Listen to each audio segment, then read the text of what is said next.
I would give two answers. One, I would say that turnout should be better today, and we didn't bring anybody except each other, but we should have brought 5 or 10 people. That would be one thing. But the other thing is, all of you active in the union movement who have helped political candidates get elected, call on those candidates when they're elected, whether it's city council or school board or US Senate or anything up and down the line. Call on them when there's an organizing drive. Call on any of us who get elected to office to walk picket lines when there's an organizing drive, to use any influence with management. When I was involved in a hospital issue in Lorraine a few years ago, where I called the hospital administrators on behalf of the union, on behalf of the potential bargaining union that were organizing. Things like that. People in this group have, some of you aren't as involved in electoral politics as others, but most of you have been to some degree or another. And call on the people that get elected to speak out for labor way more than they do. One of the most discouraging things, although I'm rarely discouraged, one of the most discouraging things is how so many Democrats elected Democrats, they have Republicans for a minute, how many elected Democrats frankly, don't talk enough about the labor movement or understand enough how they got elected. Every single one of my colleagues who's a committee chair in the US Senate is there because of the labor movement, even if they come from a state where the labor movement might not have played a big role. It sure played a big role in my election and a whole lot of other elections, which made, including the president's, and the president didn't mention organized labor in his State of the Union speech, as you may have noticed. It's important that we all weigh in when they come in front of us, weigh in and tell them how important this movement is. If you have to explain the history to them, shouldn't have to, but some of them you do, but at least explain why it's so important. It's really the heart and soul of the progressive movement in this country for the last, certainly my lifetime, and beyond that is the labor movement, and not nearly enough people whose names are in the ballot understand that, so teach them that. Sure. Back on with Farmers Local 55. We have a very rare opportunity in our local to educate young children, young people out of high school. We have apprenticeship programs. Our teachers, we don't force it upon them. We basically today take care of each other. If everybody takes care of each other, learns their trade, goes to work every day, and everybody starts taking care of each other, everything starts happening. It's very simple. Earn a nice wage, get your pension, your health coverage, take care of each other, and everybody moves forward. That's our philosophy at our level. Please. Well, what came to my mind when that gentleman asked about educating young people is, since we're here talking about arts, the graphic novel format is a very popular and very powerful storytelling medium right now. Get artists and writers to write a story about Lily Steele, focus on a family or somebody in it or something. Another popular medium right now is young adult fiction, or YA fiction in the library parlance. A lot of novels about, not just fluff like Twilight, but a lot of novels about issues have been being written in the past 10 or 15 years. It's not the kind of stuff we read in high school. It's got real substance. So, get artists and writers to put out entertaining stories aimed at the younger audience. And don't put it on the required reading list. That's one of the keys. Please, right here. Yeah, one of the things you could do is next Friday at 4:30. Police brutality is going on all the time, especially right here in Cleveland. And we need to come out and support the Black community next Friday, 4:30, for those vicious murders of Melissa and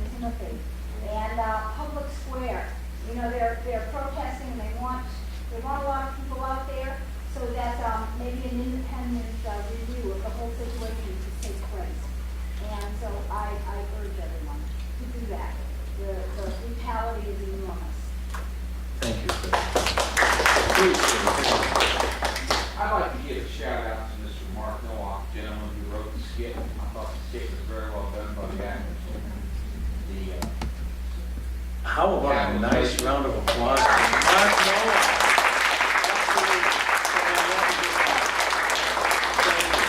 Someone who's worked almost his entire life in the state of Kentucky, and now returned home for good in Ohio. There are politicians, just like Ronald Reagan, alive and well. One of them is the head of the Senate, Mitch McConnell. You talk about someone that hates organized labor and hates unions, it's Mitch McConnell. We're blessed here in Ohio. Thank you. We certainly are blessed to know. Anything else for the good of the cause today? I just want to encourage some of the people who are coming from the art side of this to totally celebrate what you've been doing, both through theater and through music. We're working with Dawn and other people to try to dip our toe in working with working class and union and labor. And I have been nothing but exhilarated in terms of how we can connect with that younger generation through those methods and to let them understand what our parents and our grandparents did to pave the way for us. Thank you.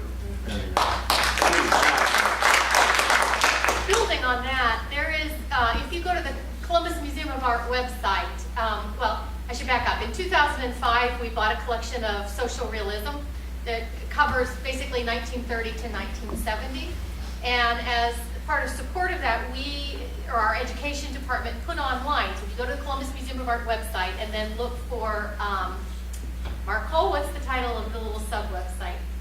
Social realism, or art and social issues. There's a little sub-website, you can look for it on the main website called Art and Social Issues.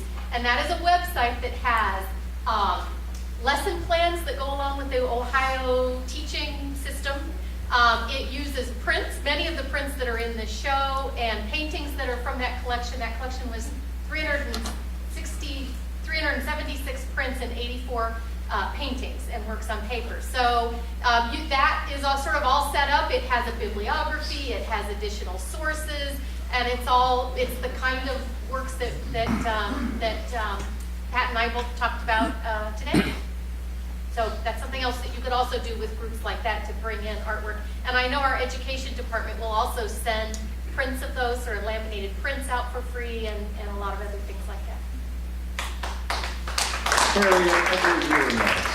Yeah, I'm Harriet Applegate with the North Shore AFL-CIO, and I think Dawn makes some excellent points about young people. It's easy to be depressed and with the overweening power of corporate America and how often we even lose when we win, and we certainly lose often enough. So I think it's important to remember that young people, they may not be here today, but they have a developing consciousness, excuse me, that we really need to get in touch with.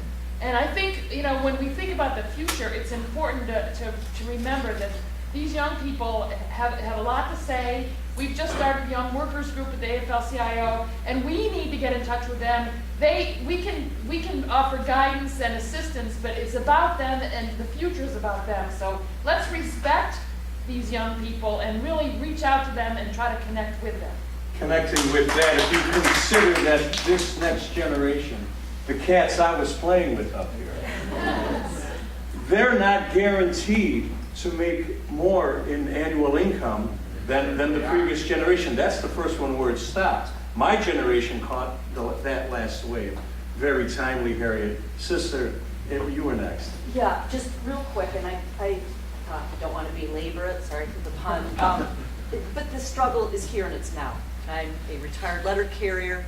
As you all heard, the Postmaster General has argued that we are going to end. He would like to see the end of Saturday delivery. It's unnecessary. For those of you who don't know, the post office was mandated in a bill by Congress to pay forward 75 years, pre-fund future retiree health care. In 75 years, we have to do it in 10 years. Okay, it's like a 75-year mortgage we have to pay off in 10 years. It's $5.5 billion. That's why we're struggling, not because we're backward and we're not doing our jobs and people don't want us around anymore. We are the people's delivery service. Do not let this, the Congress take this away from you. So I'm very upset about what's happened. A bill has been introduced by Senator Sanders Is that right, folks? Help me out here. And brother, Sherrod Brown, I hope you sign on to it. I don't know if you have, maybe you have already. It's and DeFazio on the House side. It's a progressive bill that takes away the pre-funding and also looks at other ways that some things can be lifted off of us so that we can do our jobs and do them better. But do not let this service go away, folks. And so this is a modern day here and now struggle. Just to let you know, one more thing. It is in the works. There's a national day to save the post office. It is looking like it will be Sunday, March 24th, nationwide, demonstrations in front of post offices all across the country. So again, it's not in the past, it's here. Keep your eyes open, to be announced. I wish I had more, but that's what I know, save the date. So save the post office, folks. Time for one more. Thank you. Matt, sister, you in the back, please. One more. All right, I've been in manufacturing where we were in a factory that was there for over 100 years, north of 55th and St. Clair. We thought we had it made, and they bought and sold twice, and eventually shipped out all the departments, including quality control, which I was a part of. The month I was supposed to get my certificate, so I could be a technician for all my experience, that dissolved. Could not find a job, ended up in retail. So I've been a part of 2 unions. And I know what happens a lot is misinformation. Like she was suggesting here, there's misunderstanding about the post office. Why is they having the trouble? Not because they do a bad job, but because there's a financial contract that's being saddled on them. So there's a lot of misunderstanding. Whenever you hear the reports of post office struggling, that word doesn't really get out. And when we tie that together with the young people not being interested, they have a lot of distraction going on. They have so many divisions on their attention. I didn't have that when I was coming up. I was expecting the 50-year career with one industry when I came up. Of course, that dissolved fast in several decades. So what we've got to do here is almost a religious thing. We've got to let the young people understand what's slipping away with us. If we don't let them know personally on the job what the difference is to them, they're going to hear nothing but the rumors. This has got to be a person-to-person thing. You can't just wait for major, major efforts. Even the politicians, the best ones, can only do as well as we push them to. They're out here struggling, the best ones are struggling, and they're outnumbered. And their time is divided and conscripted. It has to be us. We're the fighters. We're not having anybody beat us over the head. But aren't we the same people? Aren't we their children? And we're the ones that got to make sure there's no more misunderstanding like with the post office. Or there's an understanding as to why, the young people are struggling, especially when you have tiered contracts where different people are getting different pay rates and different policies and different sets of compensation. And we're not really explaining it. And I know that for a personal thing, because you get discouraged of the workplace. You get under stress. But we're really serious about reactivating the spirit of standing together, and that gentleman expressed a family feeling at his local. If we want to establish that, then this has to be more than just, a sometime thing. We have to really become a communicative operation that can really let the young people know that they have to take this on and why, what the difference it's going to make to them when they get a college degree and said they can't get a job. So what are you going to do for them as a cashier? So we've got to bridge that gap, and we've got to do it fast. Because these young people who don't understand this are taking over our corporations, and they're hearing the business side of it, and they're not hearing her side of it. So I just wanted to say from our personal experience that I know it's going to be up to me to make sure that we carry this forward. And if you all won't let me stand alone, that would be great. Thank you, sister, for your comments. Keep the applause going. I'm going to roll the credits. Professor Ahmed White, Professor Patricia Hill, Dr. Melissa Wolf, the players from Cleveland Public Theater, Todd Smith, and the New Deal All-Stars, Harriet Applegate, with the AFL-CIO, Deb Klein, Jobs for Justice, and Tom Sodders, who put all this together. Give yourselves a round of applause.